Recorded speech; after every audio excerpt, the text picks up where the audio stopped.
Hello student, welcome back. SKM study. SKM study आप सभी लोग जानते हैं, ये एक ऐसा प्लेटफॉर्म है जहां पर आपको सारे सब्जेक्ट के अनसॉल्व पेपर, मॉडल पेपर और लाइव क्लासेस आपको यहां से मिलती हैं। और अभी तक आपने अगर एसकेएम स्टडी को सब्सक्राइब नहीं किया है तो सब्सक्राइब करके चैनल के बेल आइकन को प्रेस कर लें, क्योंकि आने वाले 2027 के एग्जाम में ये एक प्लेटफॉर्म आपको सारे कंटेंट देने वाला है। बच्चों की भारी डिमांड पर मैं आज आपको एक अनसॉल्व पेपर दे रहा हूं इंटरमीडिएट 2027 के लिए, और सब्जेक्ट आप सभी लोग जानते हैं इंग्लिश है। और 2027 का जो एग्जाम होने वाला है उस पर बच्चों का थोड़ा सा जो दिक्कत है वो ये है कि सर पेपर आखिर होगा कैसा और किस तरह से हम लोग उसको डील करेंगे। तो आज हम आप सभी को एक ऐसा पेपर दे रहे हैं जो हू बहू वही पेपर आने वाला है जो 2027 के लिए चुना गया है। लगभग लगभग हमारी टीम ने एक ऐसा ही पेपर सेट किया है। अगर आप सेशन में शुरू से लेकर लास्ट तक बने रहते हैं तो आज आप अपने आप को बेनिफिशियल फील करेंगे। तो ये जो पेपर है आप सभी लोग जान रहे हैं, ये एक सैंपल पेपर है और इसका जो पहले कोड निर्धारित था वो 316 डी वी था। हम सभी लोग जानते हैं कि जो मैक्सिमम मार्क्स होंगी वो 100 का होगा, और 100 का मार्क जो होगा इसमें सेक्शन वाइज आपको सारे क्वेश्चन मिलेंगे। और क्योंकि हम हूबहू बहू आपको पेपर ही दे रहे हैं तो सारी चीजें आप पर यह डिपेंड करती हैं कि चीजें आपको कैसे समझना है। तो सबसे पहले आपको जनरल इंस्ट्रक्शन ध्यान रखना है पेपर में, क्योंकि अगर इंस्ट्रक्शन आप ध्यान रखते हैं तो निश्चित तौर पे वो सारी चीज आप अटेम्प्ट कर पाते हैं जो बोर्ड चाहता है। The first 15 minutes are allotted to the candidates for reading the question paper. जो पहला 15 मिनट है वो केवल और केवल क्वेश्चन पेपर को रीड करने के लिए है। और ये रीडिंग आप इसलिए करेंगे क्योंकि आपको यह जानना है कि हमारा पेपर कितने सेक्शन में डिवाइड है और इसके अलावा उस सेक्शन वाइज में कौन कौन से क्वेश्चन हमको अटेम्प्ट करने हैं। ऑल क्वेश्चन आर कंपलसरी, सारे क्वेश्चन कंपलसरी होते हैं और आपको एक भी क्वेश्चन छोड़ना नहीं है। केवल आपको यह ध्यान रखना है कि किस क्वेश्चन में आर करके आया है। अर्थात बहुत सारे आपको क्वेश्चन ऐसे मिलेंगे जहां आर करके होगा, मतलब आप उसमें एक ही क्वेश्चन में दो क्वेश्चन आर करके दिया होगा तो आप दो में से किसी एक को अटेम्प्ट कर सकते हैं। Marks are indicated against question, तो सारे मार्क्स जो हैं क्वेश्चन के अगेंस्ट में दिए गए हैं। आप उसको स्टडी ये करना है कि हमने कितना अटेम्प्ट किया और हम कितना अब इसमें से प्राप्त कर सकते हैं। यहां आप सभी को जानना है कि आपका जो क्वेश्चन पेपर है वो 4 सेक्शन में डिवाइड है। सेक्शन ए जो होगा वो रीडिंग सेक्शन होगा। रीडिंग सेक्शन के अंतर्गत हमको करना क्या है ये जानना जरूरी है, क्योंकि जब आप क्वेश्चन पेपर को अच्छे से रीड कर पाते हैं तो चीजें आपके लिए थोड़ी सी आसान हो जाती हैं। सेक्शन ए रीडिंग सेक्शन होता है। रीडिंग सेक्शन का मतलब यहाँ पे आपको बोधात्मक प्रश्न मिलेंगे। बोधात्मक का मतलब यह है कॉम्प्रहेंशन टाइप, अर्थात पैसेज को आपको अच्छे से रीड करना है, उसके इसेंस को निकालना है और इसेंस निकालने के बाद उस पैसेज के अकॉर्डिंग जो भी क्वेश्चन आपसे पूछे जाएंगे उस क्वेश्चन को आप अटेम्प्ट करेंगे। क्वेश्चन नंबर 1 सेक्शन ए में read the following passage carefully and answer the questions that follow. अर्थात हमको पूरा पैसेज बड़े ध्यानपूर्वक पढ़ना है और साथ ही साथ पैसेज को पढ़ने के पश्चात उसके नीचे दिए गए क्वेश्चन को हमको अटेम्प्ट करना है। तो यहाँ पे जो पैसेज दिया गया है बड़ा ही इंपॉर्टेंट पैसेज है। इसके पहले एग्जाम में पूछा गया है, यहां भी पूछे जाने की पूरी संभावना है 2027 में। तो आप कैसे इसको पढ़ना है, कैसे आपको समझना है, ये आपके लिए सबसे बड़ी बात होती है। Many people complain that they have broken down through overwork. तो यहां पैसेज को बड़े ही प्यार से पढ़ेंगे और उस प्यार से पढ़ने के पश्चात इसेंस जरूर निकालना है कि क्या कहना चाहता है आखिर पैसेज के एक थ्रू जो राइटर है वो अपने इस क्या देना चाहता है आपको, वो चीज आपको जानना है। यहाँ पे जो दिया जा रहा है कि बहुत सारे लोग कंप्लेन शिकायत करते हैं दैट है ब्रोकन डाउन, उनका जो स्वास्थ्य है वो बिगड़ा हुआ है थ्रू ओवरवर्क, अधिक काम की वजह से। अधिक काम की वजह से बहुत लोगों की ये शिकायत होती है कि उनका स्वास्थ्य बिगड़ा हुआ है। In the majority of such cases, इस तरह के केसेस में the breakdown is more frequently the result of foolishly wasted energy. ऐसे मामलात में बहुत सारी चीजें ये होती हैं कि वो लोग समझते हैं कि हमारी बहुत सारी एनर्जी जो होती है वो केवल फुलिशली अर्थात मूर्खता पूर्ण तरीके से वेस्ट की गई एनर्जी के कारण होता है। If you would secure health, यदि आप अपने स्वास्थ्य को सुरक्षित करना चाहते हैं, you must learn to work without friction, बिना किसी स्ट्रेस के, बिना किसी तनाव के आपको काम करना चाहिए। टू बिकम एंसियस, चिंतित होने के लिए, यार एक्साइटेड या उत्तेजित होने के लिए, टू वरी चिंता करने के लिए, needless details is to invite a broken down. तो वो कह रहे हैं जो नीडलेस, बिना आवश्यकता की जो विवरण होते हैं, अगर हम उसको इनवाइट कर रहे हैं तो ये ब्रेकडाउन का, स्वास्थ्य खराब होने का प्रमुख कारण है। Work weather are of brain और बॉडी, ये कहा पैसेज कह रहा है कि काम चाहे मस्तिष्क का हो, दिमाग का हो या शारीरिक हो, इज बेनिफिशियल, वो स्वास्थ्यवर्धक होता है, लाभदायक होता है, एंड हेल्थ गिविंग, और स्वास्थ्यवर्धक भी होता है। And the man who can work, और एक ऐसे व्यक्ति जो काम कर सकते हैं विथ अ स्टडी एंड काम परसिस्टेंसी, शांत और लगातार मन से काम करने से, फ्रीड फ्रॉम ऑल एंजाइटी, वो ऐसे व्यक्ति सारी चिंताओं से मुक्त हो जाते हैं। And with his mind utterly oblivious to all but the work he has in hand, तो वो कह रहे हैं कि जो भी काम हमारे हाथ में है, will not only accomplish, उसे हमें पूरा ही नहीं करना है, far more than the man who is always hurried and anxious, जो सदैव जल्दबाजी में रहते हैं और चिंतित रहते हैं। बट लेकिन he will retain, वो प्राप्त करते हैं his health, अपने स्वास्थ्य को, अब बून, एक आशीर्वाद को, which the other quickly forfeits, जो अन्य लोग आसानी से या जल्दबाजी में चीजें करते हैं तो वो जिस तरह से उनके स्वास्थ्य को ज्यादा नुकसान करता है, अर्थात जल्दबाजी के माध्यम से अगर हमारे साथ में जो काम होता है वो हमारे स्वास्थ्य पर उसका सीधा सीधा असर पड़ता है।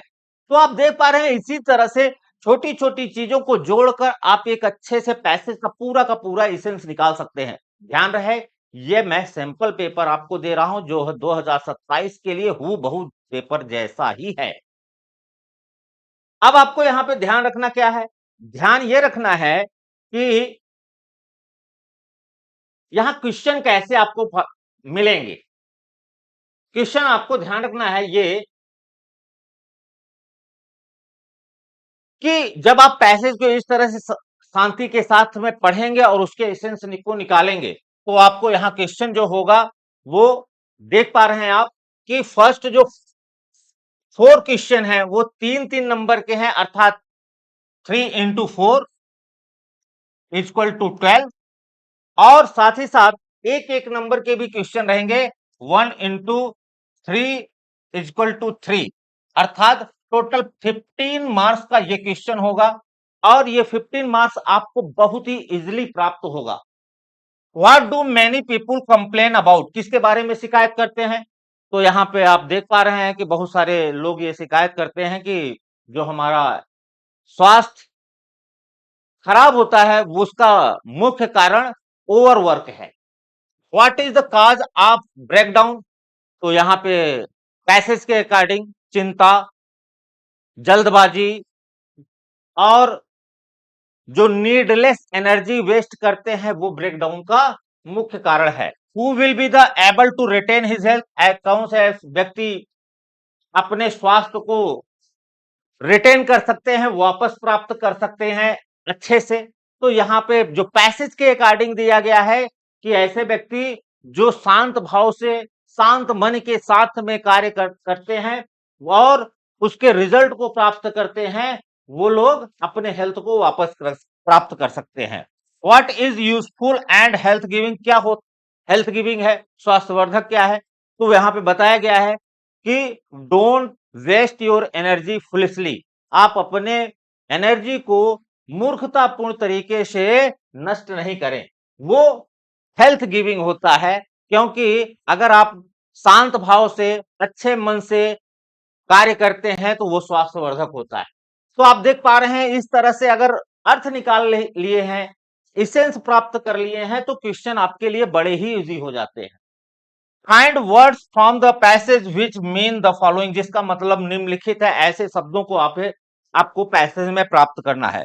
विच word in the passage means loss of health, loss of health, ये कहा जा रहा है कि ऐसा कौन सा वर्ड है जिसका मतलब लॉस ऑफ हेल्थ है। तो ब्रेक डाउन आपको मालूम है, ब्रेक डाउन, अगर आप अच्छे से पैसेज को पढ़े रहते हैं तो आंसर 1 सेकंड में आपको प्राप्त हो जाता है। विच word in the passage is opposite, कौन सा ऐसा शब्द है जो अपोजिट है टू द वर्ड कर्स, कर्स का मतलब क्या होता है? अभिशाप होता है, श्राप होता है। तो इसका जो पैसेज में शब्द आया है वो बून आया है, बून का मतलब आशीर्वाद होता है। यहां भी आपको एकदम 1 सेकंड में 1 नंबर मिला। Right the adverb from the word complete, complete, तो आपको यहां पर एक ग्रामर का भी क्वेश्चन रखा गया है, क्योंकि ग्रामर एक ऐसी चीज है जो आपको अगर अच्छे से समझ में आ जाती है तो लिटरेचर या रीडिंग सेक्शन या फिर जो राइटिंग सेक्शन है वो थोड़ा सा और इजी हो जाता है। तो किसी भी वर्ब में यदि हम यल वाई जोड़ देते हैं तो वो एडवर्ब तैयार हो जाता है। क्या तैयार हो जाता है? एडवर्ब। तो यहाँ कंप्लीट अगर वर्ड है, इसमें यल वाई जोड़ दीजिए तो निश्चित तौर पे क्या बन जाएगा? कंप्लीटली। तो कंप्लीटली जो शब्द होगा वो एडवर्ब हो जाएगा। इसी तरह से अब ये जो कॉन्सेप्ट है इसको आपको जानना जरूरी है। अगर आप इसको जान रहे हैं तो किसी भी वर्ड को आप एडवर्ब में कन्वर्ट कर सकते हैं, पंक्चुअल का पंक्चुअली, रेगुलर का रेगुलरली, इस तरह से चीजें आपके लिए इसी बिल्कुल इजी हो जाएंगी। अब इसके बाद जो आपको बी सेक्शन मिलने वाला है, बी सेक्शन में क्या है? राइटिंग सेक्शन है। आपको लिखने की कला को और मजबूत करना है, इसीलिए इस सेक्शन को बताया गया है कि आपका लेखन जो विधि है, जो लेखन की कला है, उसको और अच्छे से परफेक्ट करना है। राइट एन आर्टिकल, ध्यान रखेंगे आर्टिकल भी ऐसे जैसा ही होता है। तो यहाँ पे बहुत सारे बच्चों को ये थोड़ा सा दिक्कत होती है कि आर्टिकल और ऐसे दोनों अलग अलग चीजें हैं। तो पहली चीज मैं आपको बता देना चाहता हूं, आर्टिकल का मतलब क्या होता है? एक संवाद होता है, और ऐसे का मतलब निबंध होता है जो संवाद की तरह ही होता है। On any one of the following topics in about 100 or 150 words, मतलब 100 से लेके 150 शब्दों में आर्टिकल आपको लिखना है। और आपको मैं बता देना चाहूंगा कि यहाँ पे जो भी आपको आर्टिकल दिया जा रहा है ये इतने इंपॉर्टेंट है, और पिछले 15 साल के पेपर को एनालिसिस जो किया गया है, उस एनालिसिस के बाद ये टॉपिक ऐसे निकल के आए हैं कि ये बहुत ही इंपॉर्टेंट है। और 2027 के एग्जाम के लिए इनमें से एक टॉपिक आपको 100% मिलने वाला है। Necessity is the mother of invention, आवश्यकता आविष्कार की जननी है। द प्रॉब्लम ऑफ अनएम्प्लॉयमेंट, बेरोजगारी की समस्या। Price rise in our country, हमारे देश में बढ़ती कीमतें। ये आप देख पा रहे हैं। अब चीजें अगर आप थोड़ा सा संवाद को आप अच्छे से कर पा रहे हैं, डिबेट अपने फ्रेंड्स में, अपने फैमिली मेंबर से कर पा रहे हैं, वही डिबेट अगर आप अपने ऐसे में अच्छे से मेंशन कर पावे, सेंटेंस ऑर्डर को मेंटेन करके, तो एक बेहतरीन आर्टिकल तैयार हो सकता है। तो ये जो आपको टॉपिक दिया जा रहा है 100% ये बहुत ही इंपॉर्टेंट है, और इस पे आपको वर्क स्टार्ट कर देना चाहिए। इसी सेक्शन बी के पार्ट में आपको जो तीसरा क्वेश्चन मिलेगा, वो क्या मिलेगा, write a letter to the editor of the newspaper.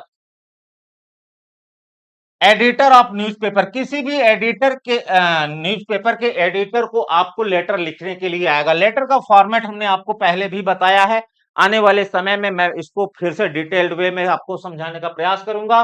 About the frequent breakdown of electric supply in your locality, आपके क्षेत्र में लगातार विद्युत आपूर्ति की जो बाधा है, उसके खिलाफ उस समस्या को उजागर करने के लिए आपको न्यूज़पेपर के एडिटर को क्या लिखना है, एक लेटर लिखना है। ध्यान रखें कि लेटर आपका जो होगा वो एकदम टू द टॉपिक और टू द पॉइंट होना चाहिए, क्योंकि अगर टू द पॉइंट और टू द टॉपिक आप चीजें लिखते हैं तो ज्यादा समय नहीं खर्च होता है और चीजें आपके लिए आसान होती हैं। इसी में आर करके आएगा, आर करके मतलब या तो आप ये अटेम्प्ट करिए क्वेश्चन या तो ये राइट अ लेटर। ध्यान रखेंगे, अब पहला जो था वो क्या था, एडिटर ऑफ अ न्यूज़पेपर, उनको लिखना था। यहां जो लेटर लिखना है टू द डिविजनल ऑफिसर, किसको लिखना है, ये डिविजनल ऑफिसर। डिविजनल ऑफिसर कहाँ के, पोस्ट ऑफिस के। To open a new branch of post office in your town, आप यहाँ पे डिविजनल ऑफिसर को लेटर लिख रहे हैं पोस्ट ऑफिस के, और किस लिए लिख रहे हैं कि आप एक नई ब्रांच आपके कस्बे में खोली जाए, इसके लिए आपने ये रिक्वायरमेंट किया है। तो अगर ये चीजें आप अच्छे से समझ पा रहे हैं, एक फॉर्मेट आपके जो दिमाग में मैंने पहले दिया है उस फॉर्मेट को आप अपने माइंड में सेट किए हैं, तो उस फॉर्मेट में जितनी भी हेडिंग है, अगर उस हेडिंग में हर एक हेडिंग में 2 से 3 वाक्य 4 वाक्य लिख पाते हैं तो पूरा का पूरा एक कंप्लीट लेटर माना जाता है। जो सेक्शन सी आपका है ग्रामर सेक्शन, ये बहुत ही इंपॉर्टेंट है, और क्योंकि ग्रामर एक ऐसी चीज है कि वो आपको पूरी की पूरी समझ रखनी ही पड़ेगी। अगर वो नहीं रख पा रहे हैं तो दिक्कत आपके लिए है। Choose the correct option to answer the following question. 5x2 अर्थात 2-2 नंबर के ये 5 क्वेश्चन रहेंगे और 10 नंबर का ये पूरा का पूरा आपको ये ग्रामर सेक्शन देगा। One who looks at the dark side of things is called, जो केवल निराशा की चीजों को ही देखता है उसे हम क्या कहेंगे, तो उसे हम निराशावादी कहेंगे। अब निराशावादी की अंग्रेजी क्या होती है, ऑप्टिमिस्ट होती है, ब्राइटन होती है, पेसिमिस्ट होती है, या ब्राइट ऑन होती है। तो आप पहले ये ध्यान रखेंगे, ऑप्टिमिस्ट एक शब्द आया है, इसको आप समझने का प्रयास करिए। ऑप्टिमिस्ट का मतलब होता है आशावादी। क्या होता है, आशावादी। वन हु लुक्स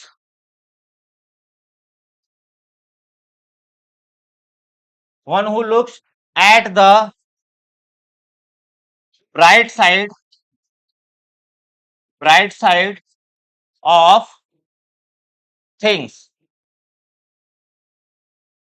लेकिन ये ब्राइट साइड दिया जा रहा है, यहां डार्क साइड है, तो जो ब्राइट साइड को देखेगा उसे हम क्या बोलेंगे, ऑप्टिमिस्ट बोलेंगे। और ऑप्टिमिस्ट का ये उल्टा है, ये डार्क साइड है, इसे हम क्या बोलते हैं, पेसिमिस्ट।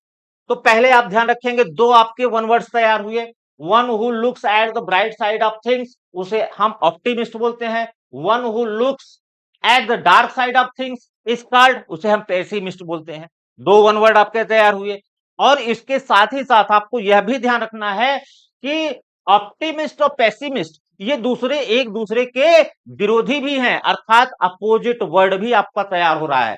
अगर अपोजिट पूछा जा रहा है कि ऑप्टिमिस्ट का अपोजिट क्या है तो पेसिमिस्ट होगा, और पेसिमिस्ट का अपोजिट क्या है तो ऑप्टिमिस्ट हो जाएगा।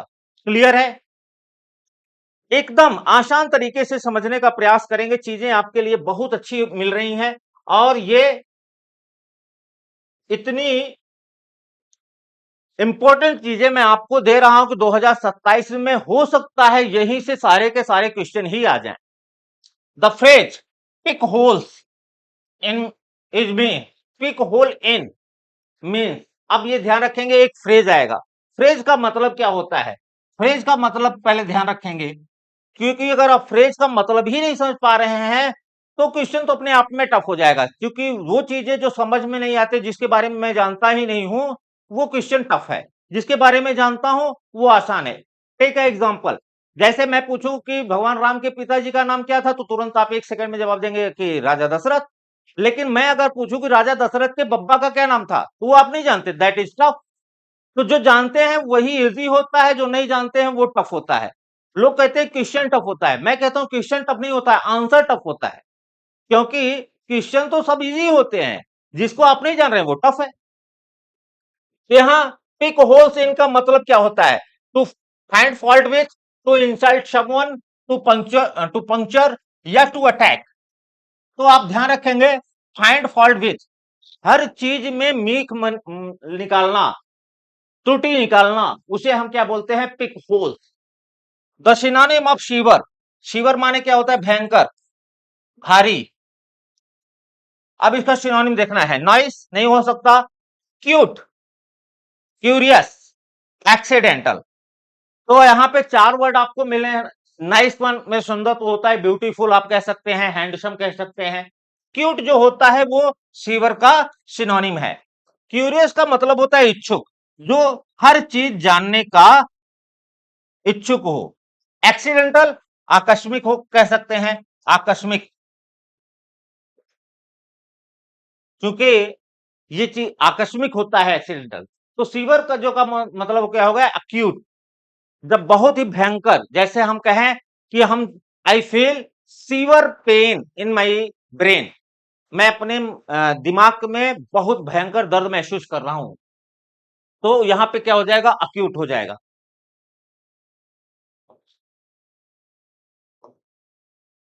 अब इसके बाद he is a member of an union, which word in the above sentence is an error। तो यहां एक सेंटेंस दिया गया है, he is a member of an union.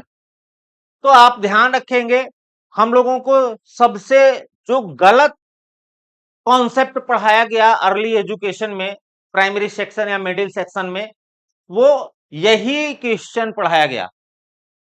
वहां पे हम लोगों को सरकारी टाइप से एकदम पढ़ाया गया कि ए आई ओ यू, ये 5 अंग्रेजी में वॉवेल हैं, शेष 21 जो है वो कॉन्सोनेंट हैं।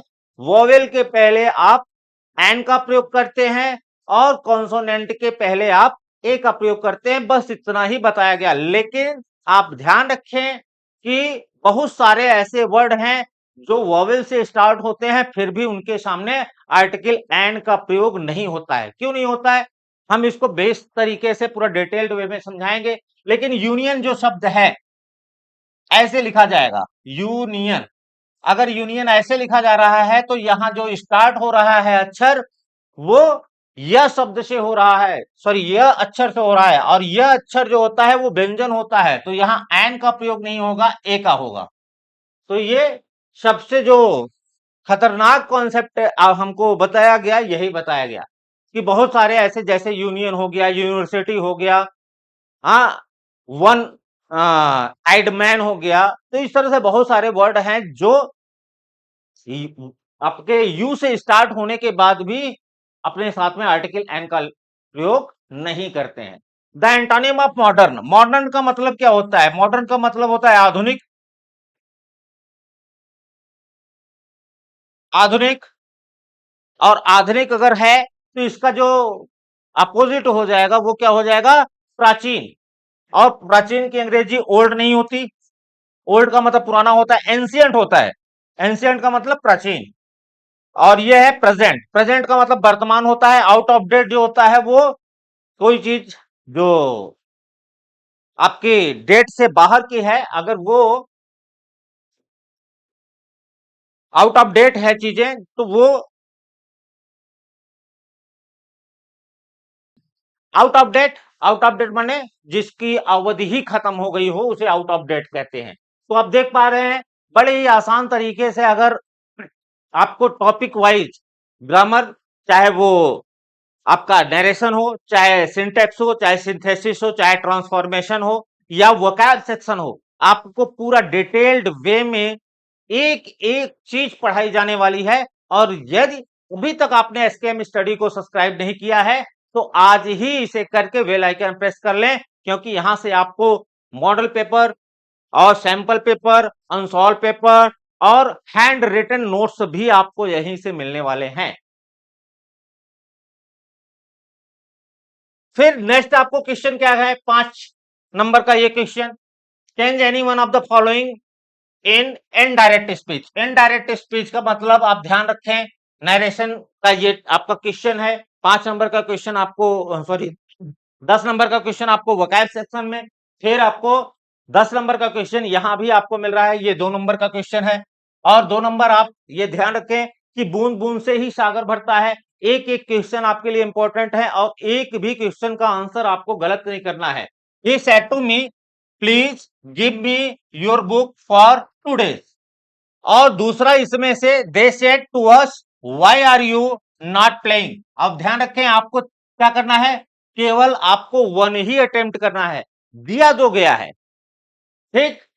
तो यहां पे मैं इसका आंसर भी आपको बताता चलो, he said to me please. अब प्लीज यहां पे आ गया है, अगर आपके आरएस में अर्थात रिपोर्टेड स्पीच में प्लीज है, सर है, मैडम है, काइंडली है, ध्यान रखेंगे 4 शब्द, प्लीज, सर, मैडम और काइंडली, अगर ये 4 शब्द हैं तो सेट टू को तुरंत आंख बंद करके रिक्वेस्टेड में चेंज कर लीजिएगा, ही रिक्वेस्टेड। उसके बाद ध्यान रखेंगे यहां एक ऐसा सेंटेंस है जहां पर कंजक्शन का प्रयोग नहीं होता है, प्रीपोजिशन का प्रयोग होता है, टू। गिव मी को फर्स्ट पर्सन का ऑब्जेक्टिव केस है, ही के अनुसार हिम हो जाएगा। योर सेकंड पर्सन का पजेसिव केस है, मी के अनुसार माई हो जाएगा। My book for 2 days। बस आपको कॉन्सेप्ट दिमाग में रखना है। They said to us why, अब व्हाई से क्वेश्चन की स्टार्टिंग है, मतलब अगर आरएस का जो सेंटेंस है व्हाई से स्टार्ट है, इसका मतलब इंट्रोगेटिव है, और इंट्रोगेटिव में सेड या सेड टू आस्क्ड में चेंज करते हैं, तो क्या हो जाएगा, दे आस्क्ड। अब ध्यान रखेंगे यहां वाई है तो वाई आपका जो होगा वो कंजक्शन बन जाएगा। क्यों बन जाएगा, क्योंकि नाउन क्लास और एडजेक्टिव क्लास दोनों में क्वेश्चन वर्ड कंजक्शन बन जाते हैं। यू सेकंड पर्सन का सब्जेक्ट है, अस के अनुसार चेंज होगा, अस को हम क्या लिख सकते हैं, वी। अब टेंस कौन सा है, why are you not playing, I N G है और आर है, प्रेजेंट कंटिन्यूअस है, किसमें चला जाएगा, पास्ट कंटिन्यूअस में, वी वर नॉट है, सॉरी वी वर नॉट, हाँ वी वर नॉट प्लेइंग। बस आपको चीजें याद रखनी है। Change any one of the following as directed, the sun rose, the boys went school. Simple sentence बनाना है, सूर्य उगा, द बॉयज अर्थात लड़के स्कूल गए। तो ये क्या है, 2 सेंटेंस हैं और 2 सेंटेंस को जोड़कर एक सेंटेंस की रचना करना है, सिंपल सेंटेंस। तो सबसे पहले तो आपको यही जानना है कि what is simple sentence. Simple sentence वो सेंटेंस होते हैं जो इसमें एक सब्जेक्ट हो और एक वर्ब हो। Simple sentence is the sentence that contains only 1 subject and only 1 finite verb. एकदम लूसिड तरीके से समझने का प्रयास करिए, किताबी भाषा आपको छोड़ देना है, केवल आपको प्रैक्टिकल तरीके से जानना है। ऐसे सेंटेंस जिसमें केवल एक ही कर्ता हो और एक ही क्रिया हो, एक ही मुख्य क्रिया हो, तो वहां पर वो सिंपल सेंटेंस की कैटेगरी में होता है। अब यहां पे 10 सनरोज, सूर्य उगा और लड़के स्कूल गए, तो आप ध्यान रखेंगे ये नॉमिनेटिव एब्सोल्यूट का क्वेश्चन है। नॉमिनेटिव एब्सोल्यूट में होता क्या है, द सन सब्जेक्ट को हम फ्री करते हैं, the sun having risen, having के साथ में वर्ब की थर्ड फॉर्म का प्रयोग करते हैं, the sun having risen, the boys went to school.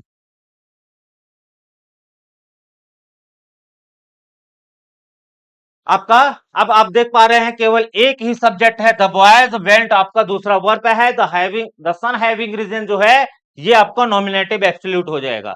तो इस तरीके से आप आसान तरीके से चीजों को सीख सकते हैं। हाँ, आपको डिटेल्ड वे में टॉपिक वाइज चैप्टर वाइज चीजें आपको मिलेंगे और जल्द इसके लिए सूचना भी आपको प्राप्त होगी।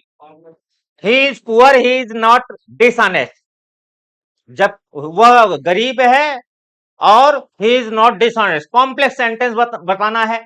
कॉम्प्लेक्स सेंटेंस आप ध्यान रखेंगे, कॉम्प्लेक्स सेंटेंस वे सेंटेंस होते हैं जिसमें सबऑर्डिनेट कंजक्शन से जुड़ा होता है।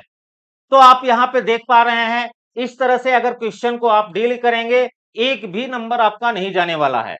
फिर आएगा change any one of the following as directed. यहां भी आपको ध्यान रखना है कि जो आपको दिया गया है जैसा निर्देश उसी तरह से आपको चेंज करना है। यहां भी आपको 2 नंबर का क्वेश्चन है, besides making a promise you kept it. Compound sentence की रचना करना है। तो कंपाउंड सेंटेंस क्या होता है? कंपाउंड सेंटेंस वे सेंटेंस होते हैं जिसमें कोऑर्डिनेट कंजक्शन का यूज होता है। अब अगर कोऑर्डिनेट कंजक्शन आपने नहीं पढ़ा है तो क्वेश्चन टफ है। फिर did you not write a letter, आपको पैसिव बनाना है। पैसिव ट्रांसफॉर्मेशन चैप्टर का ये छोटा सा टॉपिक है, बहुत ही इजी होता है, हलवा टाइप का होता है और आप इसको कक्षा 9 से डील कर रहे हैं, फिर भी चीजें आपके लिए आसान तभी हैं जब आप प्रैक्टिस में हैं। Correct any one of the following sentence, आपको करेक्शन करना है। Being a holiday we did not go to school. अब इसमें क्या गलती है? अगर आप सेंटेक्स को अच्छे से पढ़ रहे हैं तो चीजें आपके लिए आसान होंगी। केवल आपको इट का यहां प्रयोग करना है कि और सेंटेंस आपका राइट हो जाएगा। It being a holiday we did not go to school. If he will come I shall teach you. इसको शायद मैंने एक बार पढ़ाया है कि जब आपका प्रिंसिपल क्लास प्रेजेंट में होगा तभी आप यहां पर सबऑर्डिनेट क्लास में विल और शैल का प्रयोग कर पाएंगे। यहां पे विल का प्रयोग नहीं हो पाएगा, यहां पे क्या होगा? कम्स हो जाएगा। If he comes I shall teach him. Use any one of the following pairs of words in your own sentences. अपने वाक्यों में इन शब्दों का प्रयोग करना है to make difference in their meaning clear. तो आप यहां पे ध्यान रखेंगे, एक्सेज और एक्सेज 2 शब्द आपको मिल रहे हैं। यही आप अपना होमवर्क मान के कम से कम गूगल के माध्यम से, बुक के माध्यम से इसको खोजिए। 2 नए शब्द आपको मिल रहे हैं, एक्सेज और एक्सेज। कैरियर और कैरियर दोनों शब्द आपको एक ऐसे प्रोनाउंस होते हैं लेकिन इसकी मीनिंग अलग अलग होती है। आज ये चारों वर्ड को आप होमवर्क में रखें और होमवर्क के माध्यम से गूगल करिए। एआई का जमाना है, उसको खोजिए, क्योंकि आप खोजेंगे तो सीखेंगे। Translate the following passage in English. ये भी क्वेश्चन आपको अटेम्प्ट करना है। ध्यान रहे ये 5 नंबर का क्वेश्चन होता है और चीजें आपके लिए बहुत ही आसान होंगी। प्राचीन काल में विक्रमादित्य नाम का एक राजा इस देश में राज्य करता था। पास्ट इंडेफिनिट बनाना है। वह बड़ा न्यायी राजा था। Simple past. आज भी लोग उसके न्याय की प्रशंसा करते हैं। Present indefinite. एक दिन कुछ लड़के एक गांव के पास एक जंगल में खेल रहे थे आया पास्ट कंटिन्यूअस। वहां उन्होंने एक मिट्टी का ढेर देखा, यहां तक देखा पास्ट इंडेफिनिट, जो पत्थर से ढका था past indefinite.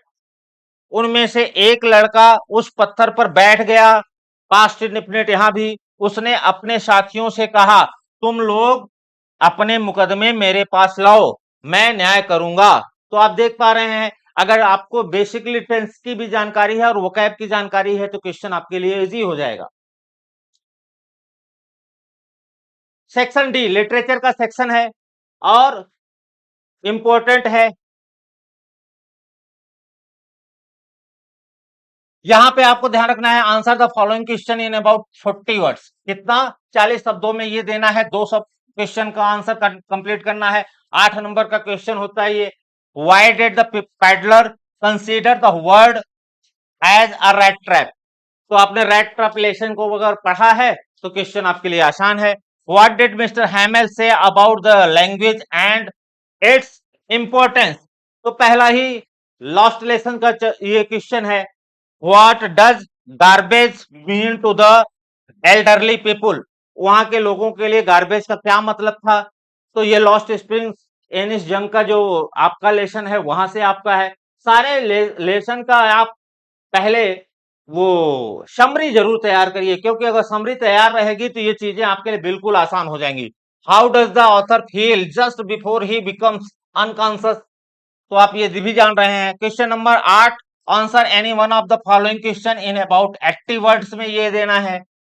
How did Gandhi ji reach Champaran and what did he do there? तो ये इंडिगो पार्ट आपने पढ़ा है।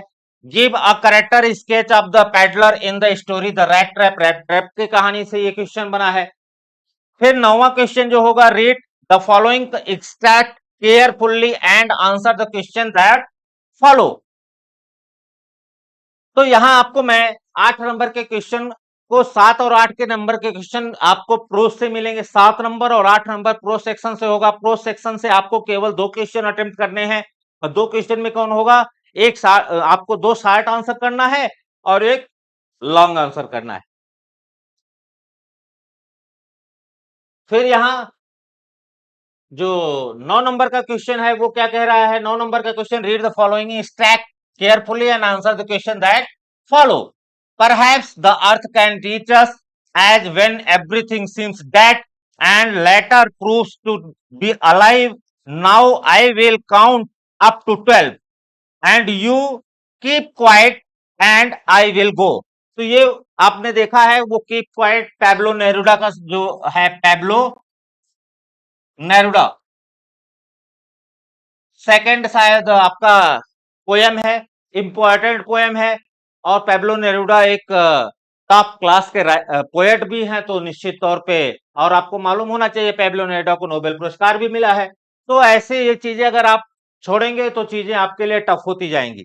अब अगर ये पैसेज आपने पढ़ा है, तो पोयम को अगर पढ़ा है, तो यहाँ जगह जो क्वेश्चन दिया गया है वो आपके लिए इजी हो जाएगा।